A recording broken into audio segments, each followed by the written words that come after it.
Hello, everybody, and welcome back to the Educated Colonel Snap channel. How you doing? Today we've got a huge patch, a lot of interesting and confusing things in there. So let's get started. So first thing we do want to talk about is the deck builder. So this is just generally good.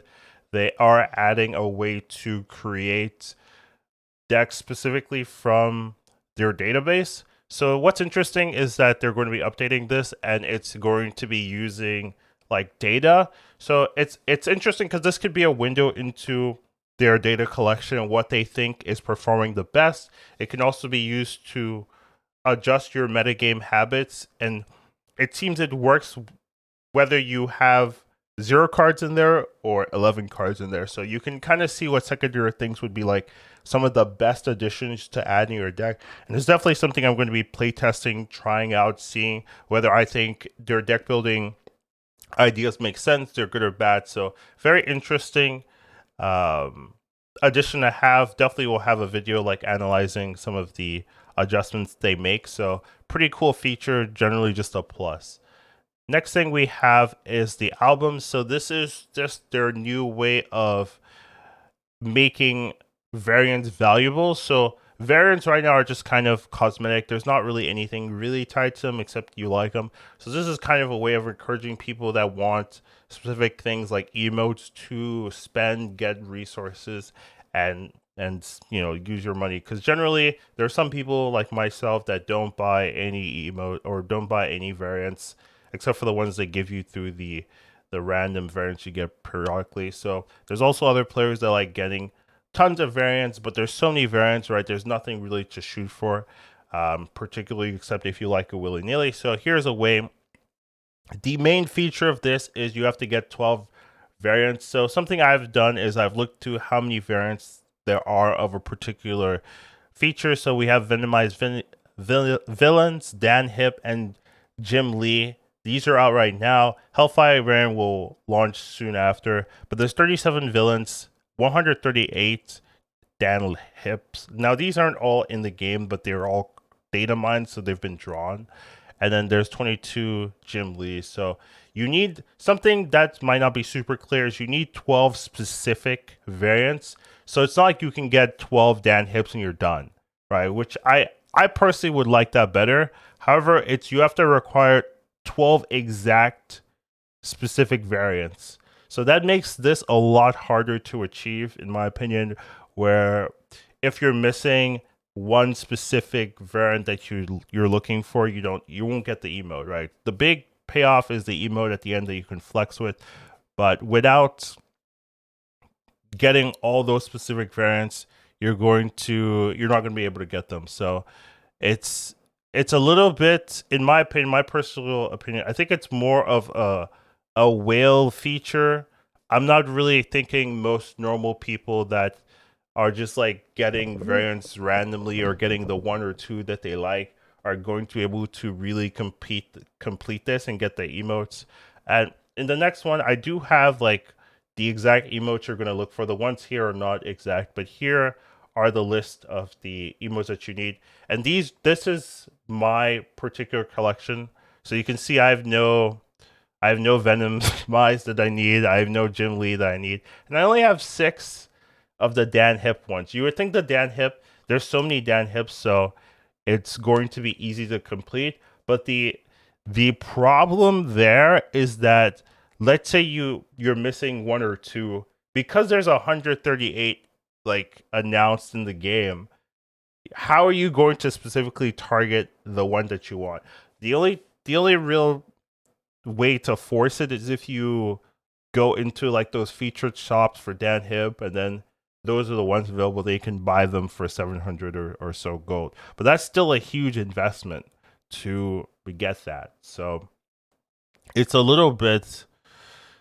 That's why I think it's a little bit more whale centric, since like if I were to try to get the venomized emote, right? Like how much would that take me? These are like 1200 a pop most of the time, so that's quite a bit of gold just to get that. And I just don't think like, hey, I'm going to be shooting for the emote. So overall, it's not easy to complete. If it was just like any 12 Venomized, maybe it'd be a lot easier, and I'd be like, maybe regular people could shoot for it. But the way it's set up, I just don't think it's that feasible without spending a lot of resources. Now you can see some of the rewards. The rewards are interesting, right? You have spotlight keys in them, so that's actually pretty valuable. So there are some valuable rewards. It's just expensive and probably not worth the resources to get it unless you want the emotes. So if you do want the emotes, yeah, it makes sense. If you don't care, I really wouldn't focus too hard on this. But that is a new feature for the people that can't afford this. And then next thing we have the featured mystery variants. These are kind of supplementing the albums. So when an album launches, you can see this, and there's a little icon next to the featured mystery variant that shows you what variant it's going for. This is Venomized. I don't know if it's all going to be clear like that, but like, what does Dan Hipp's icon look like? I don't know. But yeah, maybe they're already in the game. So you buy this, and there's an increased chance of getting a Venomized particular skin. Doesn't mean you're going to get one that helps your album, but it just increases that you're going to get one for the particular archetype or collection. So it looks good, but once again, right? Let's say you're trying to get Dan Hipp. There's 138, so you buy this and you're not likely to get the 12 you need. So it's a nice attempt, but I just don't think it's that rewarding, that guaranteed. Maybe if like the first one was like guaranteed to be from the album, then it would be like more interesting. But the way it works, I just think like a lot of times you'll shoot and then there's like 50% chance you're not going to hit something for your album, and then it's just like it just feels bad, right? So not super sold on it. I wasn't going to use it anyways, but even for the people that are trying to complete the collection, I think it's going to be difficult for that to work out for you. In terms of emotes, there's new emotes. However, the way it's functioned, once again, I don't think you're easily going to get the emotes without spending anything, right? I think it's going to take a while, and it doesn't look like there's any like free-to-play emotes being added. So just this generally, once again, for the people that are able to have a huge collection of variants. So unlikely you're going to be seeing the emotes that you want, or they're going to be easy to get. I think if they release some free-to-play emotes, that would be helpful. But for now, with the current system, it's really not something you're going to be seeing too much. So maybe they change in the future, but that's my current take on it. So yeah, that's, what can you do? Next up, we have the audio art. This isn't too big, but they've changed some art for Hela, Ultron. Swarm has visuals, and now Mjolnir isn't going to hit each Thor individually. It looks like it's going to be a big hit of all the Thors. So generally just some nice updates, not too important. Now let's get to the meat of it. The actual balance changes. There's a lot of them here, so we'll try to go as fast as we normally do. So first off is American Chavez. So Chavez is being changed. So Chavez, this is a big deal, probably one of the bigger changes you could be seeing. So Chavez, most popular card of the game, I would say by far, is losing its iconic 12 card slot, and now it's just becoming a normal 2-drop. It is a good 2-drop. So if I were to kind of ignore its loss of, hey, you're losing this card that's been played in probably like half your decks right now, and just look at the card, it's now a 2/3 with the top card of your deck gets +2 power. So it's a 2/5 with upside in a lot of cases, because that 2 power on a different card could be significantly more than 2 power on Chavez itself. And we have things like Shaw coming out that could take advantage of it. We have Brood, we have Sinister, right? Things that are already doing very well with this. So there's a lot of potential for this card to be very good. However, you're losing that 12th card Chavez effect, which was so ubiquitous, so common. So kind of a big loss here. And it just seems, I was saying, like, one of my philosophies, if a card is high enough presence, that's enough to nerf it, right? And I was giving an exception to Chavez because I thought it was like part of their game design to have a way to thin your deck consistently. I thought that was something they were okay with. Seems like they're not. Like after the game has been played and you have this established metagame, seems like they're not as okay with having this Chavez effect, so decided to change it, give Chavez just a a generic ability. It's a good ability, but it is a generic ability. So let's see what they have to say about it. So Chavez has been a beloved card dating back to beta. This rework is a major change. However, the previous functionality of American Chavez was troubling, so they didn't like it. And we're changing it for the interest of better aligning with our philosophy for the game, the kind of things we want to be strong, interesting, and healthy for deck building. So they just didn't like how good it was, and a lot of players wanted to use it to thin their decks to have consistency. Philosophically, American Chavez doesn't behave the way we want cards to. She most often isn't played or even fun, used for fun synergies, just a percentage increase for drawing other cards. Yeah, that's not to say no use meta standard. The Dracula decks were cool, so playing Dracula and having it discard the Chavez, or playing Chavez having it discard the Apocalypse is most likely what happened, was decent. We respect that many players enjoy the concept of deck thing or fixing, but it's dangerous for metagame help that American Chavez does this too freely for too many decks. So they were just thinking about the metagame and not happy that a lot of players were just like auto playing Chavez. Okay. We're sure some players worry that their deck won't work without Chavez, but this is very unlikely. Deck thinning is often underestimated. I don't know if that's true. Plus, she made a lot of your opponent's decks more consistent. However, if the deck is meaningful weakened, this also frees them up to buff them or aim more design specific archetypes. So why this design? We want something simple and clean because it's a Series 1 card. Okay. This new card is competitive rate as a technically 2/5 true. We're curious to see which of the many cards at level +2 she ultimately plays alongside with.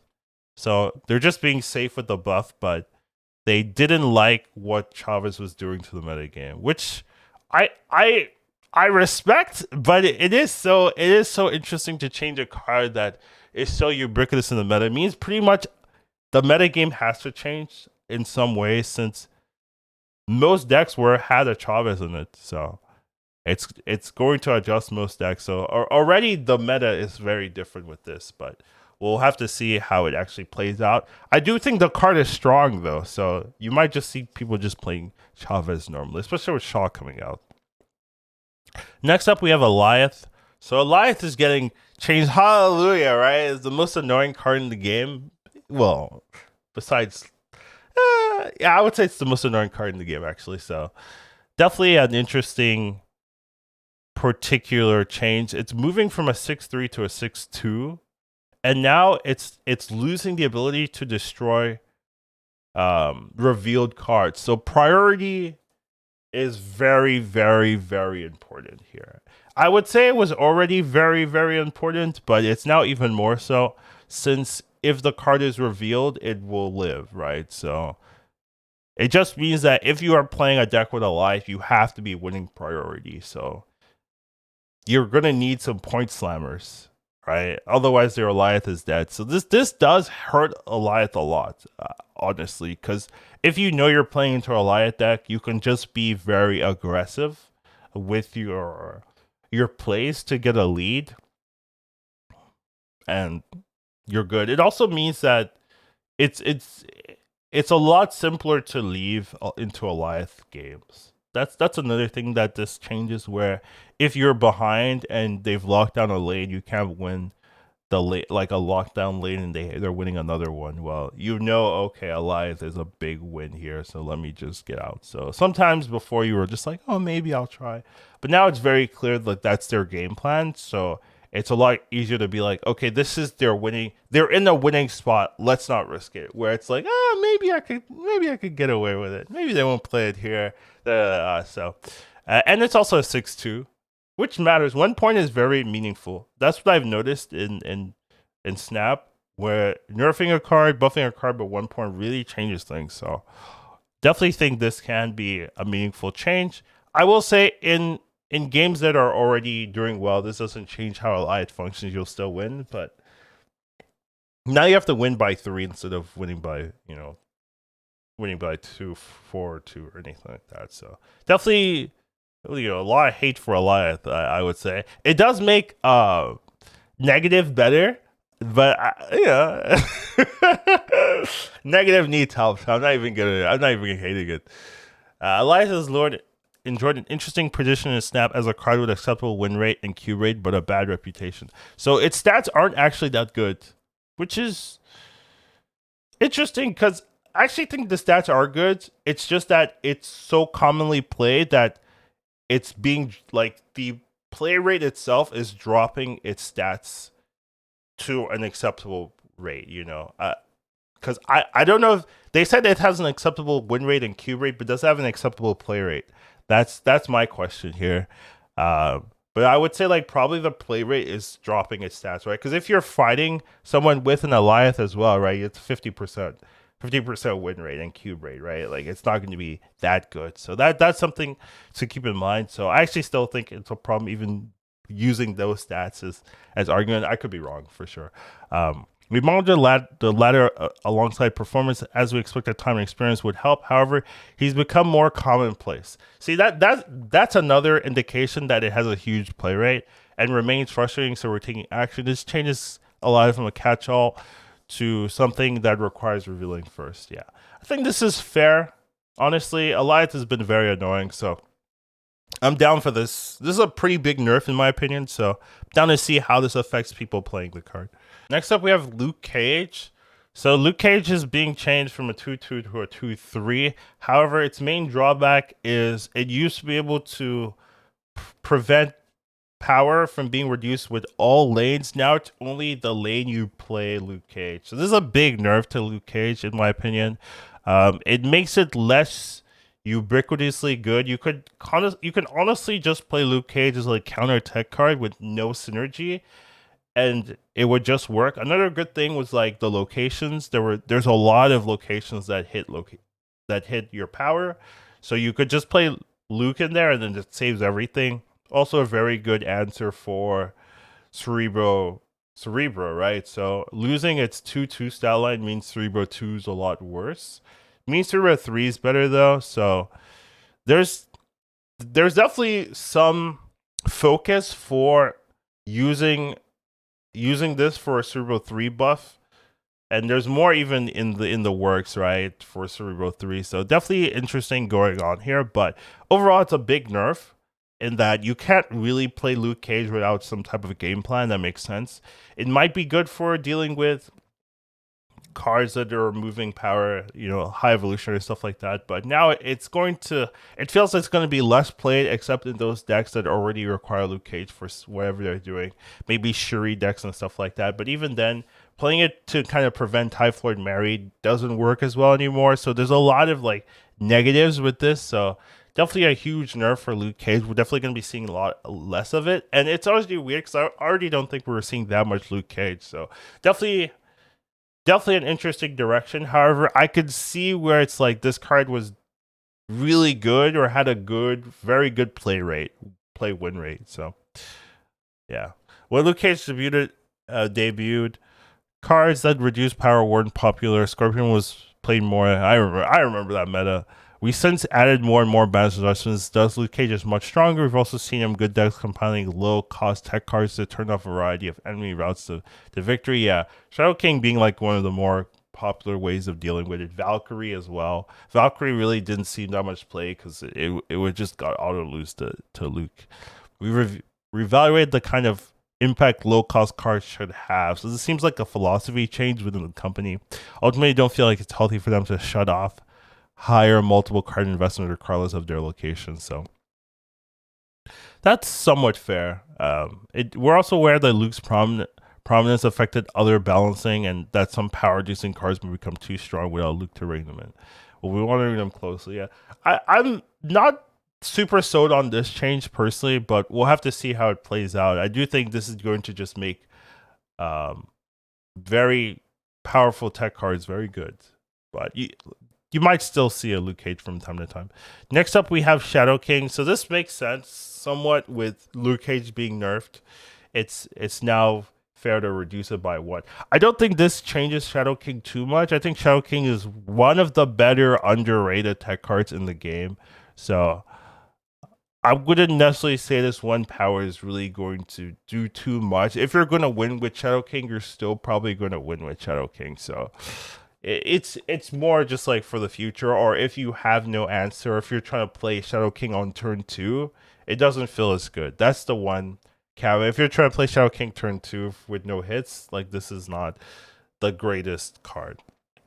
One of the cards benefiting most from Luke Cage will be Shadow King. When we last busted him from 3-3 to 2-3, we thought that might be too aggressive, but wanted to make sure he was a meaningful card. We're glad we took that chance. It seems strong, but the metagame also had a lot of power buffs flying around. However, just facing a lot less Lukes, avoiding Luke locations is probably worth the power, so we're deducting it. Yeah, I still think Shadow King is probably still going to be very good, so I'm not really too worried about Shadow King here. Next up, we have Elsa. So if you watch the one of my previous videos, you'll actually know that this was correct. I didn't actually think that these changes were going to be accurate, the changes with Elsa and Ravonna, but they both ended up being accurate. So Elsa is going from a 2-2 to a 2-3, but it is changing its ability essentially. So it's going from if you play a card to after you play a card. This is a big deal in that the way cards function will change. I try to put a graphic to try to explain some of the differences. So now when the turn ends, if the card is in the 4th spot, it will get buffed, right? Regardless. So if you play Mr. Sinister now, that Sinister clone, if it's 4th, will get a buff, right? Same thing with Brood. Same thing with Doombots, right? Which I think is meaningful. Doombots should get a buff at the end because it'll be in there after the. But cards that like move out of it will not. So Spider-Man won't get a buff. If you play Spider-Man in that 4th lane and it moves out, at the end of a turn, it's not in that 4th lane, so it's not going to get a buff. Green Goblin, same thing. So those cards used to work before, now they won't. So that's kind of the change in essence. Same +2 power, but it's also gaining an extra power. So definitely an interesting way of adjusting. There's 2 major changes here. One is how Elsa triggered another to wear. Oh, right. That's another thing, right? So it has to be this location. So you're losing the ability to buff all 3 locations. It has to be that Elsa location, that's more important, honestly, than how it's triggered. I will say you only have 1 instead of 3. So at best, this is like a 2-5 with synergy, right? But this you could, if you're playing Kitty, it's better. But it's definitely worse, right? This is a big nerf to Elsa. We previously placed Elsa's effect in the same timing window as Shuri because we thought it might pair better with some lesser played cards. However, we saw early that players found this confusing when a location was filled via unrevealed or after trigger, so we're changing our timing to use the after window like Angela and line up with expectations. Similar to the philosophy decision for Luke Cage, we decided that she was too strong as a 2 cost. So the new timing is a buff, and her strength was mostly focused on a single location, so we didn't want to accidentally over nerf her, so we're adding a power for compensation. So instead of it being like a 2-6, right, if you fill all, or 2A if you fill all locations, it's now a 2-5, right, if you fill the location. You could just so it's significantly worse, honestly, but she was too good before. I don't even understand how you made her like that in the first place. It was like obviously broken. But yeah, definitely a big nerf to Elsa. She wasn't really seeing that much play right now because a lot of people have transitioned to Werewolf. So, just kicking her while she's down, honestly. But this is more of a philosophy change than anything. Next up, we have the Ebony Knight. So Ebony Knight's getting an ongoing buff, so now it can't be Shang-Chi'd, and it can't be Shadow Kinged, essentially, which I think is helpful. Black Knight isn't too popular. I don't know if this will save it, but it does mean that you can play the Blade on 4 and not really worry about it too much, which is meaningful. So there's definitely some good things to this. I actually think this might help the Black Knight deck since there was too much. Well, there's definitely less Shang-Chi, but it was too punishing when you get Shang-Chi or Shadow King. So makes sense. Black Knight released a little weaker than we aimed. Though the card seems fun, we played around a lot of proactive abilities for enemy blade and playtesting because we liked the idea of making the sword itself feel mighty. Nothing clicked. However, we also didn't have the Shadow King while testing it, which is a weird thing to say. Because that was an OTA balance change made after we finalized the season, Shadow King became a lot more popular. Was bad, so we're hitting both goals in one change by bolstering Ebony Blade. I think that's fair, honestly. I think Black Knight is a fun card, but it's too inconsistent and has too many weaknesses, so this might help. Next up, we have Kitty being buffed back to its original stat line after they nerf Elsa. It's poetic. Honestly, it's poetic that they nerfed Kitty because of Elsa. Now they're nerfing Elsa and putting Kitty back in the game. It's like, you know what, Elsa? I mean, Kitty, you sit down for a bit. Elsa, you need to make us some money. All right, you've made us enough money, Elsa. Go back down. Kitty, you're back in the game. it's peculiar. But yeah, I mean, it should be good. Having it being a 1/1 is a lot better. There's a lot of good ones though now, so it's not gonna have that main dominance, and you can still play with Elsa. It's pretty good with Elsa still, so that's a combo you're probably gonna see. If you're gonna play Elsa, you're probably also gonna play Kitty. It doesn't make sense really to not do that. But yeah, Angel's been nerfed. Bishop is not necessary, so definitely a different metagame it's returning to. We prefer cards to have base power when they can. The combination also changes Kitty buff and Luke Cage adjustment muddies the waters a little bit on how exactly strong Elsa would be. After this patch, we're confident we can use OTAs to adjust this package. So they're like, okay, if we mess up, we'll fix it with OTA. Sure. I think it's better. I just think the metagame has changed a lot since Elsa was like prime 1-drop, that I don't know if it will return to like its previous form. There's a lot of good power. Like Kitty was one of the better things you could do with your mana, especially with Angela and Bishop and stuff like that. Now it's not one of the better things you can do with your mana, so it's gonna be interesting to see how much it returns to, how much better it becomes, or if it is something that people will be playing with. But yeah, definitely cool to see Kitty back in some presence. This next change I think is pretty interesting. We have Ravonna going from a 2/1 to a 2/3. I did call it, but I'm surprised. I'm still surprised to see this happen. I think Ravonna is good as a card. It was just hard to play because Miss Marvels just hit everything, right?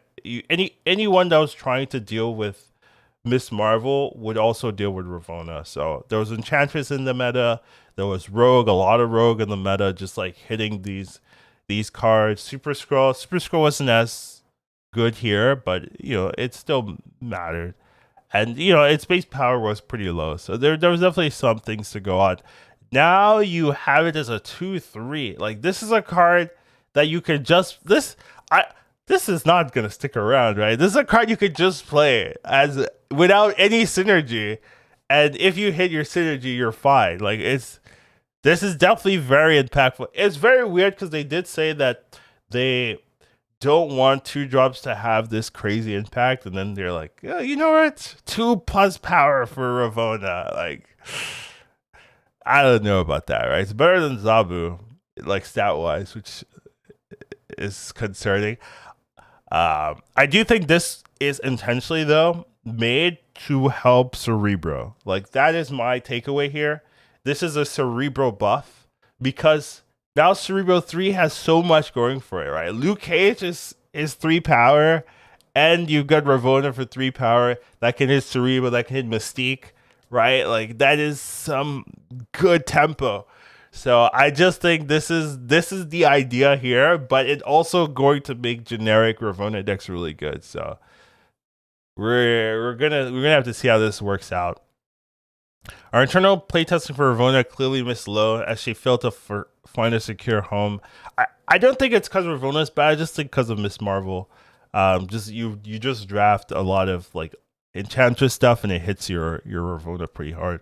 We'd like to push her strength to the limits to see what she could really do. In addition to being a lot more efficient, moving her to 3 power also opens the possibility for her to supercharge Cerebral 3.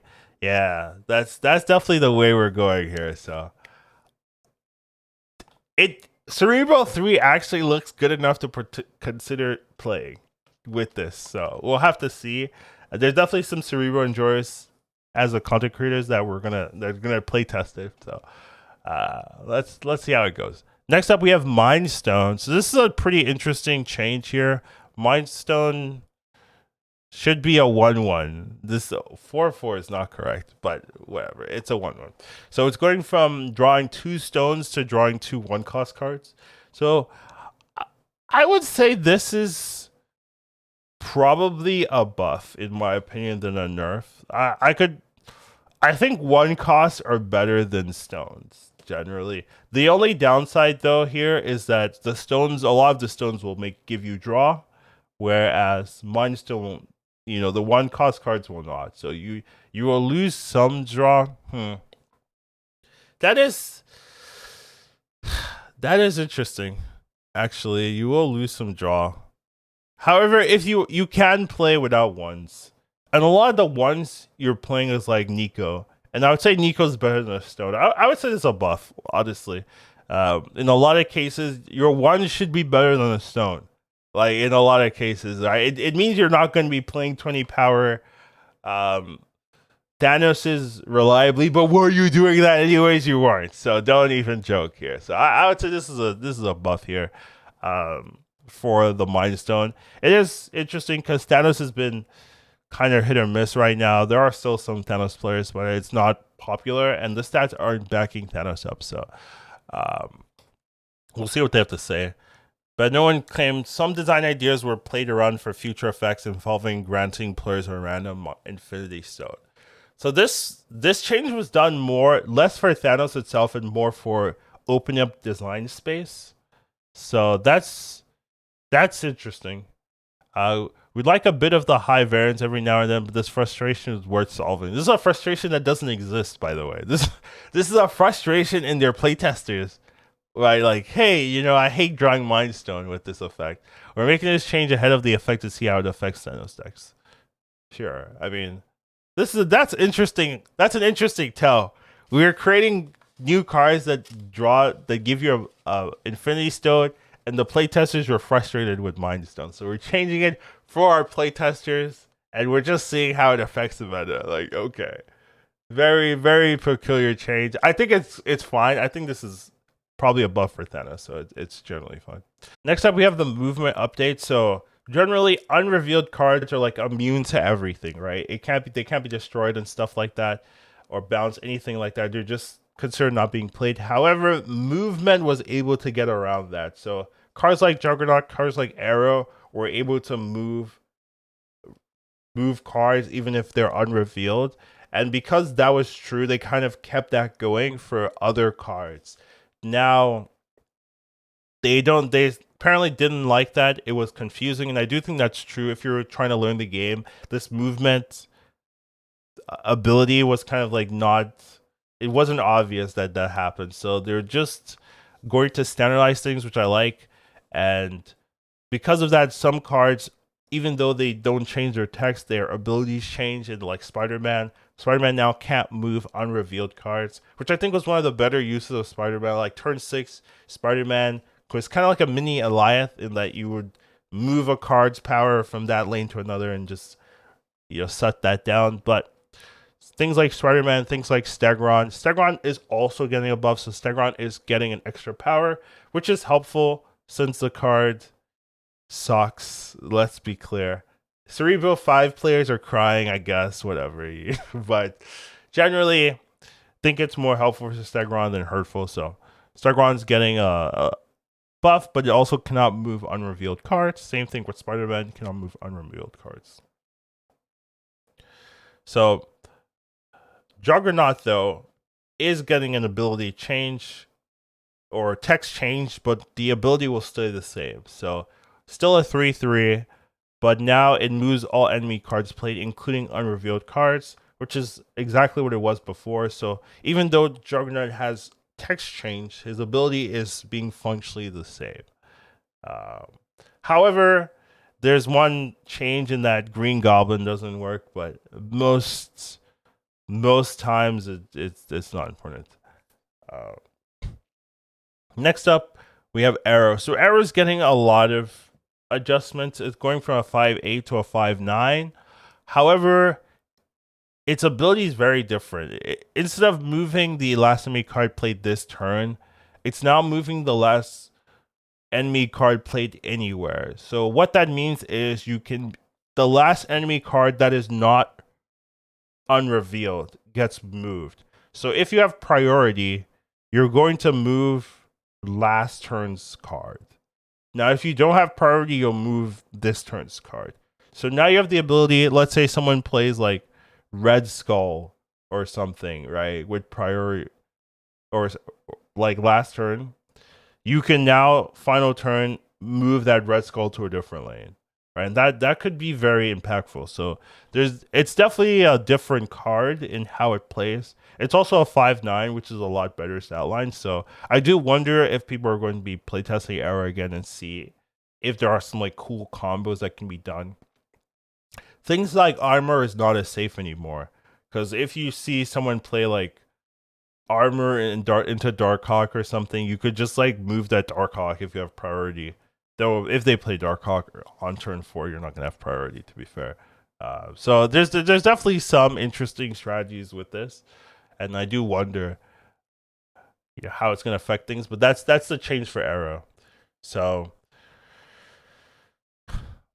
the effect is fairly different. Plays out like a nerf to us, so we're compensating Aero with additional point of power to keep her understrength cheese radar. Keep in mind that the same way Taskmaster won't copy the power of a missing card, Aero won't move one.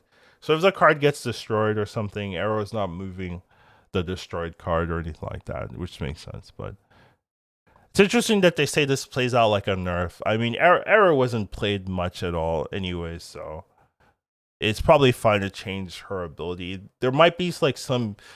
See, the thing is, I think there's probably some use cases which are pretty good that makes this card have a place in the meta, which would mean that the card got a buff. But I can see, like, in general, probably feels like a nerf, but we'll have to see how it actually plays out.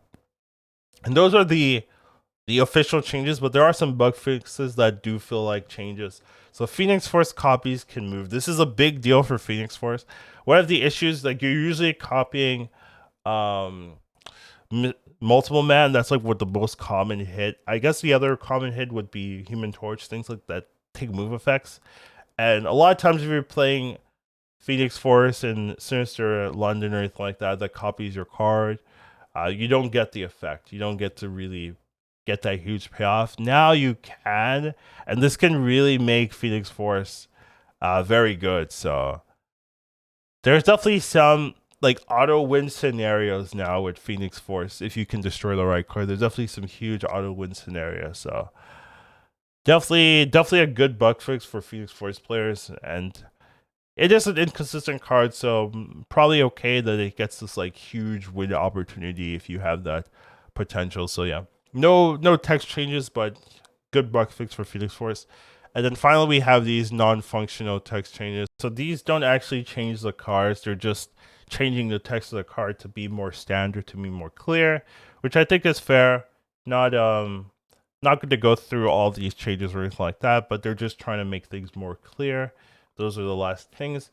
But last thing I do want to talk about is, where is the Loki nerfs? I would say Loki has been consistently the best archetype overall to play in the game by far for a long time. Just consistently good.